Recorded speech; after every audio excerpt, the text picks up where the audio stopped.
Well, the school year is wrapping up, and this is when your kids have a tendency to get a little restless, Xavier. Yeah, Steph, but unfortunately, one major summer pastime is having trouble with staffing. Yeah. Tiffany Craig connects the dots.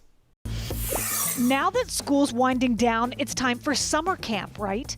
Well, a serious shortage of counselors could leave some kids on the couch. Let's connect the dots. As summer vacation kicks into gear and coronavirus cases fall, a lot of kids and their parents are looking forward to summer camp. The child tax credit is also making camp affordable for more families. But like a lot of businesses, summer camps are having trouble getting enough workers. That's forcing some to limit admission or close altogether. While the camp counselor shortage is similar to other businesses and the staffing crunch, there's another COVID side effect.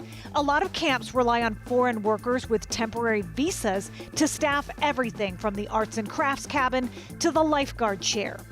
Because of travel restrictions and processing problems, those visas are tough to come by. In order to apply for the so-called J-1 visa, applicants have to show up in person at a U.S. embassy. Right now, some of those embassies are still closed or operating with limited hours because of the virus. Usually, more than 25,000 counselors get those visas for camp. Last year, it was just over 200. No word how many will get approved this year. Connecting the dots, I'm Tiffany Craig, KHOU 11 News.